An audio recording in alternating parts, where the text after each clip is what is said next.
I was not born to be forced. I will breathe after my own fashion. You hear that, and it really hits you, doesn't it?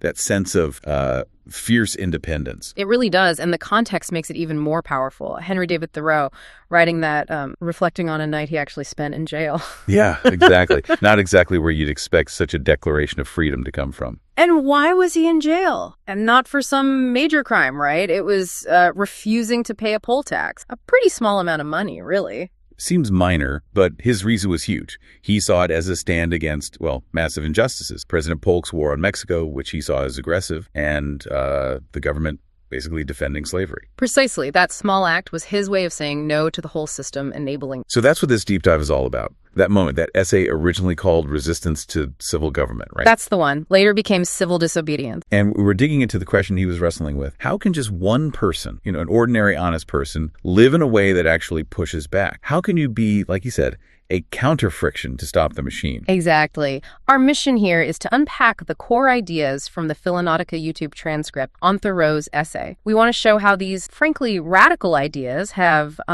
rippled through history. Inspiring some really big names along the way. Absolutely. And we want to get at why maybe, just maybe, individual conscience is the most powerful engine for change there is. So you can get a really solid grasp of nonconformity and its lasting power. Okay, so a key thing for Thoreau was that truth, what's right, isn't decided by majority rules, is it? Not at all. He was very clear. What's right doesn't need a crowd's approval. He actually wrote quite boldly that everyone recognizes the right of revolution. The right to just say no to the government, to resist when it becomes tyrannical or just, deeply inefficient and harmful. Right. When it becomes unbearable. It's a fundamental call to moral action. So for him, conscience wasn't just important, it was supreme. It had to come before obeying the law. Absolutely. It wasn't just, I have a right to resist an unfair law. It was deeper, a moral imperative, your own sense of right and wrong, your conscience, that matters more. It's a better guide, he argued, than laws passed by people just going along with things. He had that famous line, didn't he? Something like, a minority is powerless while it conforms, but it is irresistible when it clogs by its whole weight. Yes, that's it. How does that work, though? How does one person or a small group become irresistible? Well, the insight there is that by refusing to play along with something unjust, you actually disrupt the system. You stop the smooth, unthinking operation of the machine, as he put it. You become that counter-friction. Exactly. You jam the gears. And history kind of backs this up, doesn't it? Think about Socrates killed by a majority vote for asking uncomfortable questions. Or Copernicus, Luther. Yeah. Branded heretics for challenging what everyone thought they knew.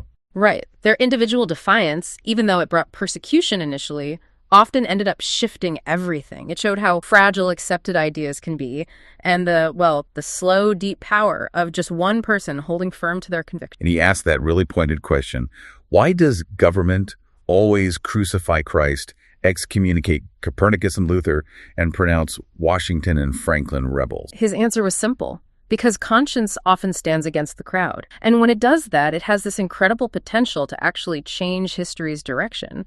It's a massive statement about individual moral responsibility. It really is. And you see that influence directly on figures like Dr. Martin Luther King Jr. Absolutely. King explicitly talked about having a moral responsibility to disobey unjust laws, drawing directly on Thoreau. And Thoreau was insistent, wasn't he, that one person must resist, especially when others aren't, when people think, what difference can I make alone? That's when it's most crucial, he'd say. He put it so perfect. Any man more right than his neighbors constitutes a majority of one already. Wow. You don't need permission. You don't need a crowd. If your conscience says something is wrong, act on it. He told abolitionists, don't wait for votes or popular opinion. Just withdraw your support now. Your person, your property, even if you're the only one. Waiting for the majority, for Thoreau, that was just making excuses, delaying justice. So, when the crowd is going the wrong way, your conscience can be the true guide. One person standing up really can shake things up.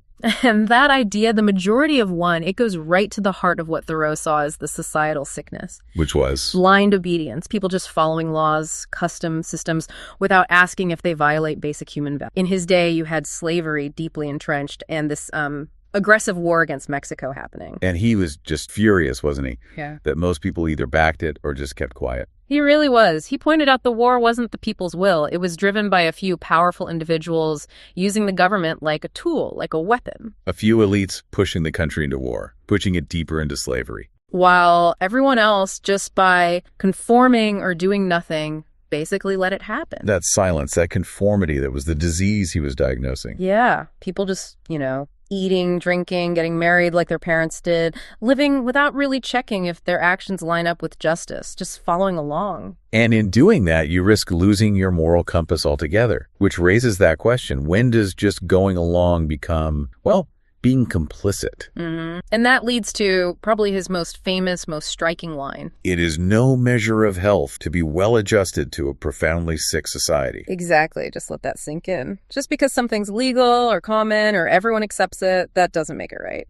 In fact, he warned that when unjust things become normal, just fitting in, just conforming, becomes its own kind of quiet violence. He wasn't a big fan of government in general, was he? He felt most were inefficient, maybe even harmful. Right. The stronger the government, the weaker the people's soul, basically. Right. He loved that motto. Yeah. That government is best which governs least. And he took it even further. He added, when men are prepared for it, that will be the kind of government which governs not at all. So his ideal was a society so mature, so moral, it wouldn't need controlling from the outside. It would guide itself by conscience. That seems to be the vision, a kind of collective internal compass. And history gives us plenty of examples of that sickness, right? Laws that required owning slaves. Or forced people into unjust wars, denied basic rights to women, to minorities, all legal at the time, all profoundly wrong. So what was his advice if the law told you to do something unjust, to be the agent of injustice? He didn't mince words. If the law requires you to be the agent of injustice to another, then I say break the law. Simple as that. And he lived it. We mentioned Walden, written out in the woods. Right, living deliberately away from the mainstream. And then in 1846, the poll tax incident. He refuses to pay, spends that night in jail. Yeah, and he wasn't ashamed of it at all. That famous story, maybe legend, maybe true, his friend Emerson visiting. Asking Henry, what are you doing in there?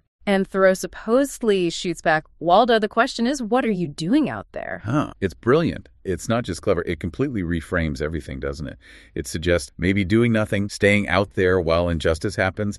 That's the real prison. It's a profound challenge. And his act, that quiet refusal, it did make people think. He even wondered, what if just, say, 10 truly honest people refused to participate in slavery and went to jail for it? He thought that could be the beginning of the end for slavery in America. Which brings us to how this nonconformity actually works. How does it bring change? Well, crucially, it's not about violence for Thoreau. It's about exposing the injustice. It's about withdrawing your consent, the very thing an unjust system needs to survive. Yamming the gears again. Exactly. It's not just saying no. It's creating a kind of moral crisis. It forces society to confront itself. When people refuse to participate in the sickness, that principled stand starts to unravel the unjust system. Makes its flaws impossible to ignore. And his quiet act did echo, didn't it? It sparked louder movements later on. You mentioned abolitionists like Garrison and Douglas. Standing against the law when the law itself was wrong. And Gandhi, famously, said Thoreau's essay was critical confirmation for him. It showed the power of deliberate, nonviolent resistance. You see it earlier, too, right? Early Christians defying Rome. The Boston Tea Party colonists dumping tea, refusing unfair taxes. A clear act of defiance. In all these cases, people risked punishment, jail, fines, violence. But their refusal to just go along, that refusal jolted the sick systems. And then much later, the American Civil Rights, a massive example. Thousands involved in sit-ins, marches, boycotts, not aiming to destroy, but aiming to heal society. Their nonviolent nonconformity created this undeniable tension. Forced America to look in the mirror.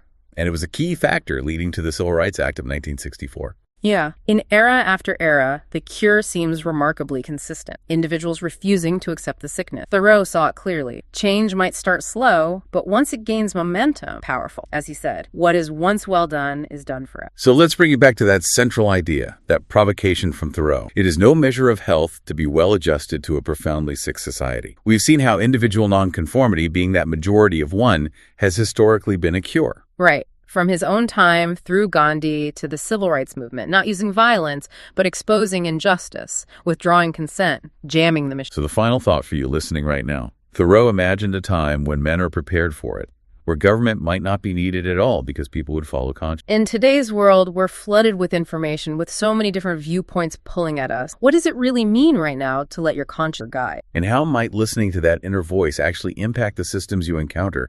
Are they sick or healthy in your own life? What happens when our quiet act sparks something large, something to really